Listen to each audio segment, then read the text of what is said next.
We are at the beginning of one of the largest experiments ever conducted on this planet.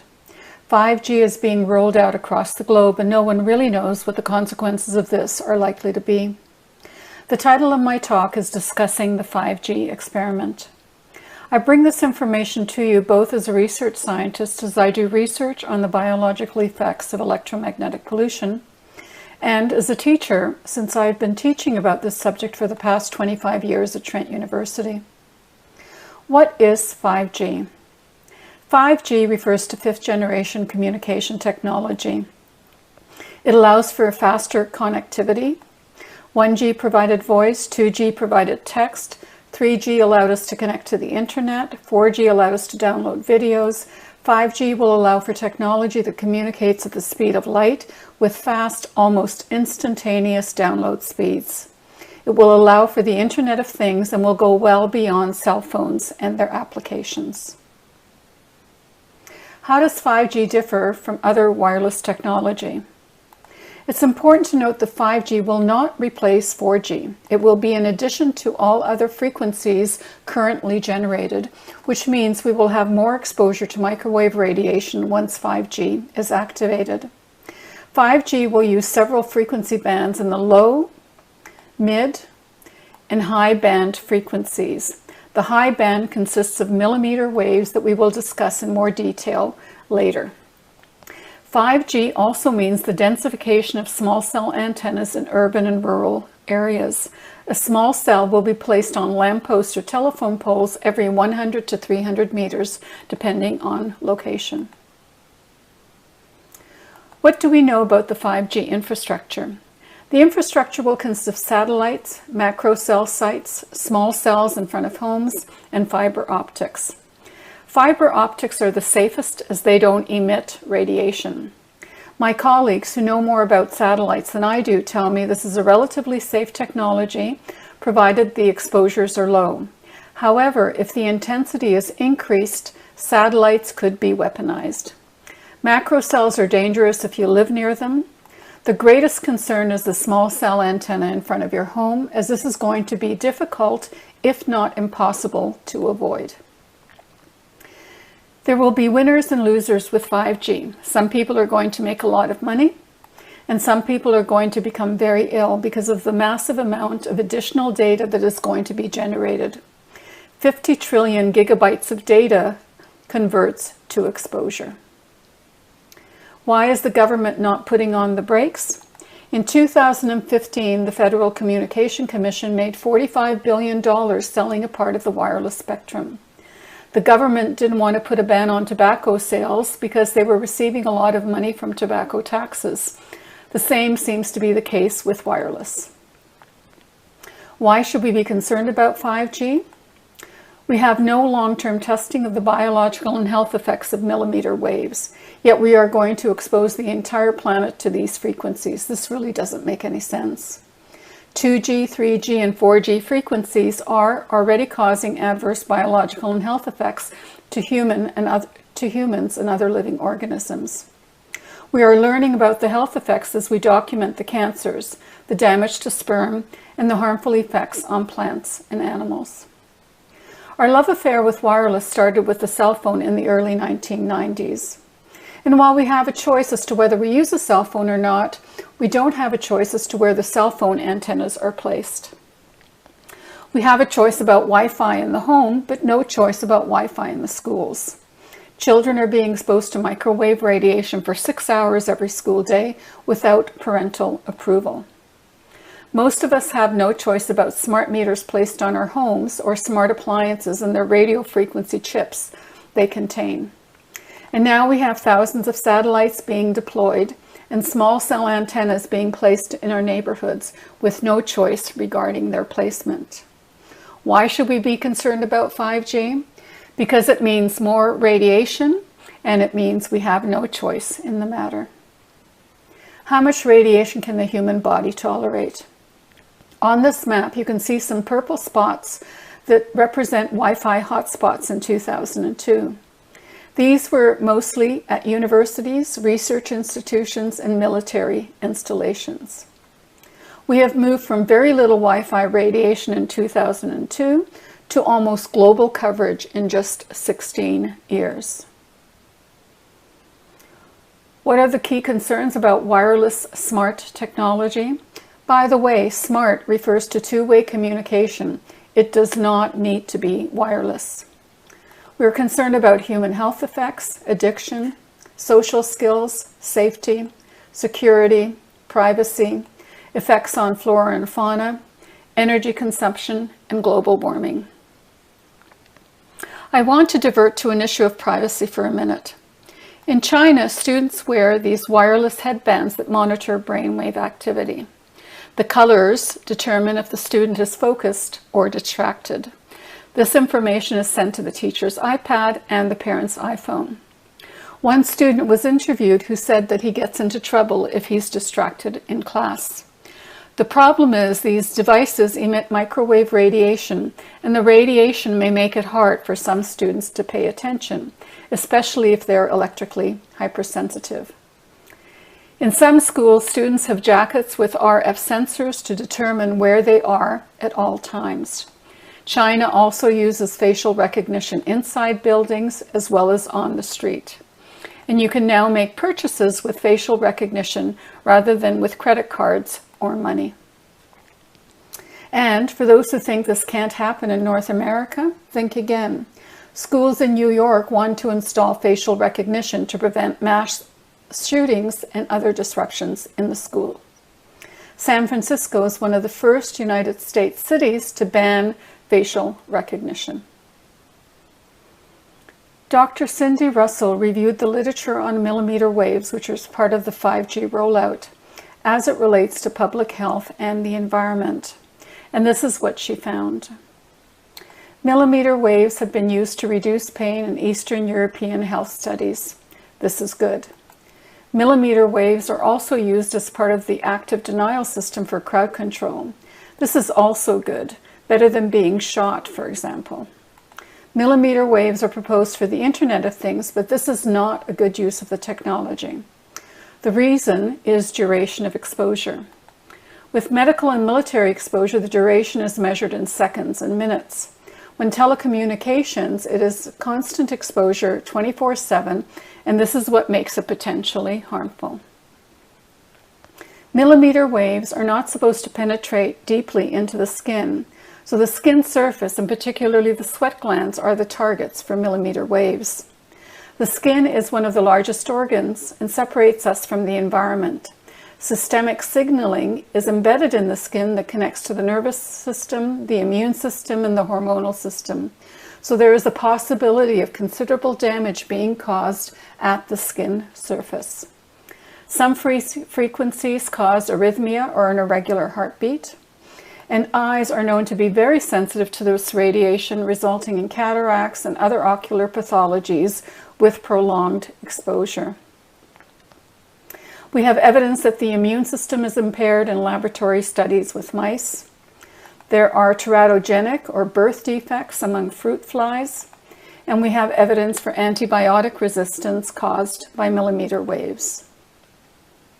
For those who have not watched the 5G Crisis Summit, I strongly encourage you to get copies of the 40 interviews with the experts around the world. These include scientists, doctors, engineers, lawyers, politicians, and activists. Cost of the series is reasonable. In this summit, several of the people mentioned the Nuremberg Code. The Nuremberg Code is part of the international humanitarian law that states it is unethical and illegal to perform experiments on humans without their informed consent. According to this law, 5G should be illegal as people are not giving their informed consent to be exposed to this radiation.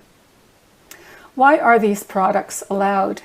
Here we have a diaper that will alert the mother's iPhone that when the diaper is wet. This exposes the infant to microwave radiation. Here we have a pacifier that has a thermometer inside and sends information about the infant's temperature to the parent's iPhone.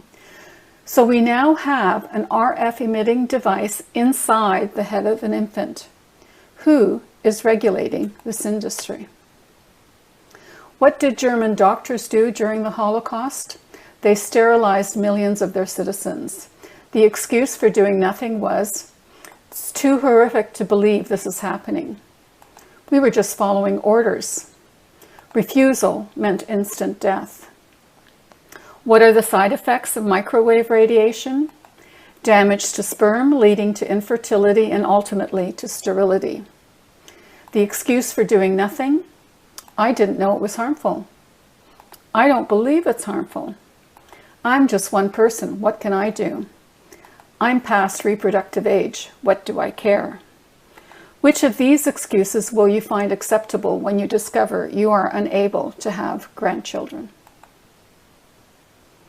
Here we have 4 slides of human sperm. Some of the sperm were unexposed controls, and some were exposed to 2.4 gigahertz, which is the same frequency used in Wi-Fi. The slides are based on 1 and 5 hour exposure. You can see the sperm moving well in all of the slides except for the bottom right slide. This slide was exposed to Wi-Fi radiation for 5 hours. Most people will work on their laptop computers connected by Wi-Fi to the internet for much longer periods, and they are probably damaging their sperm as a consequence. The health effects of radio frequency fall into 3 categories. Reproductive problems that I just mentioned. These include miscarriages as well as developmental and behavioral problems in offspring. Cancers, mostly associated with the head, but also breast cancer for women who keep their cell phones in their bra, and leukemia for people who happen to live near cell phone antennas, and electrohypersensitivity or EHS. And you can see some of the more common symptoms here. Sleep disorders, chronic fatigue, chronic pain, poor memory, depression, anxiety, etc. What is the evidence for electrohypersensitivity? I'm going to provide 2 provocation studies. These are studies testing the effects of microwave exposure on the blood and on the heart. Provocation test number 1. Microwave radiation affects the blood of some people who have electrohypersensitivity. Here we take a drop of blood, put it on a slide, and view it under the microscope. The top slide shows my blood before I was exposed to Wi-Fi. The cells are round and free-floating in small, loose groupings. The slide at the bottom shows what happens to my blood when I spend 10 minutes exposed to Wi-Fi. Every cell on the slide is sticking together. This type of blood is unable to efficiently deliver oxygen and nutrients to cells and get rid of waste products produced by cells. And it's called rouleau formation.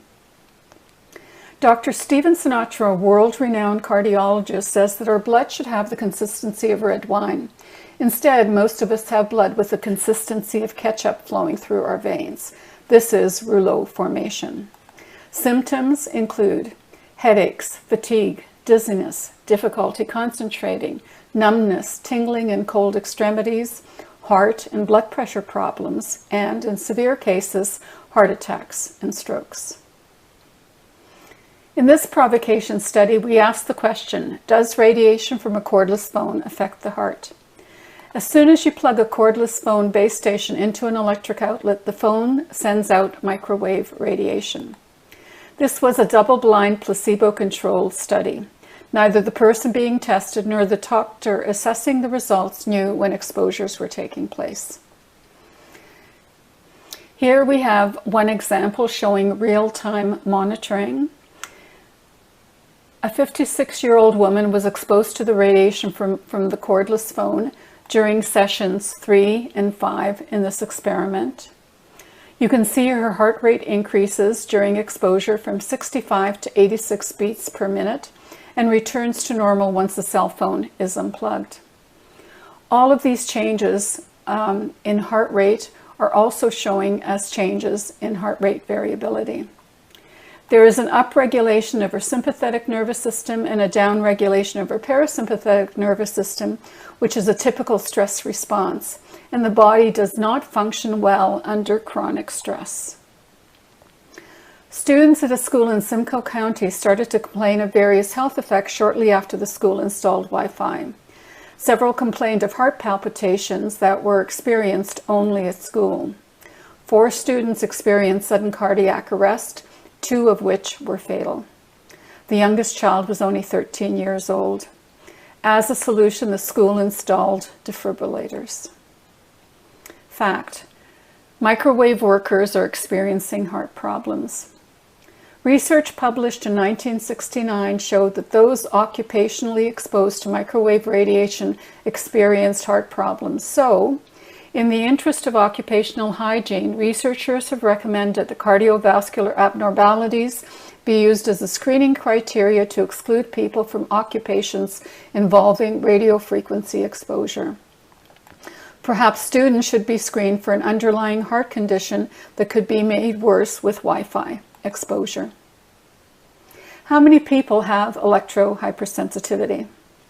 Between 1 and 5% of the population is severely affected by electrosmog, and these people are often confined to their homes and become quite ill when traveling, shopping, going to restaurants. I use 3% to represent these individuals. Another 35% of the population has mild to moderate sensitivity. They can still function in an exposed setting, but often feel lethargic, have brain fog, and otherwise feel subnormal. With these percentages, we have approximately 1 million people in Canada with severe sensitivity, 10 million in the United States, and 15 million in the European Union. These numbers are likely to increase following the rollout of 5G. One comment I sometimes hear is, if this were true, they would have told us. A publication in 1971 cited over 2,000 papers on the harmful effects of microwave radiation. More recently, in 2015, 248 scientists from 42 countries signed an international scientist EMF appeal that was sent to the World Health Organization and the United Nations Environmental Program with warnings about exposure to microwave radiation.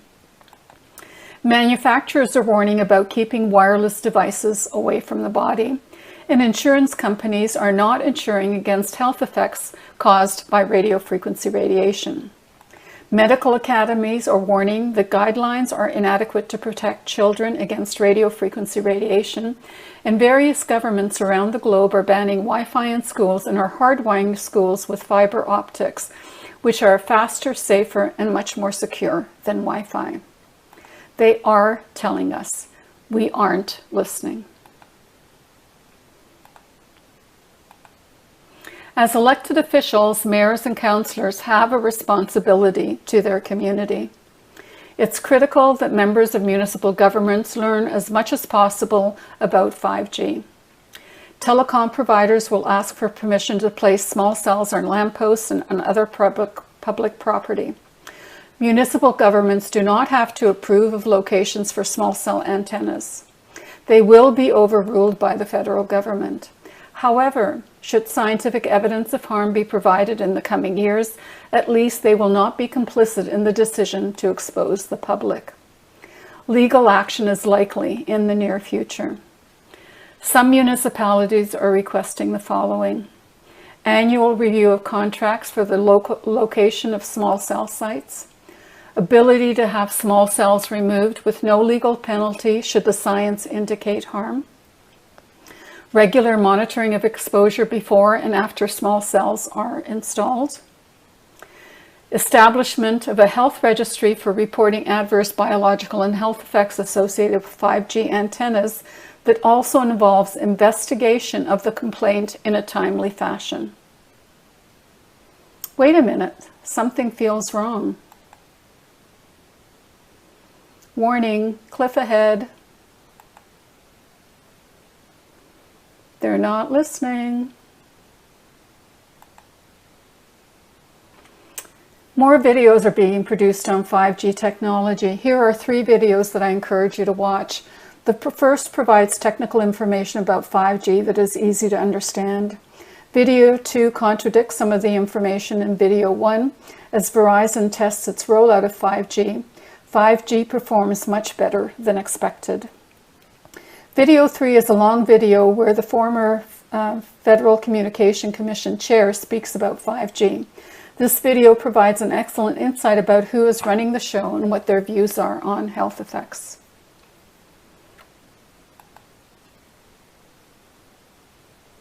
please share this video with those concerned about 5G technology. Thank you for watching.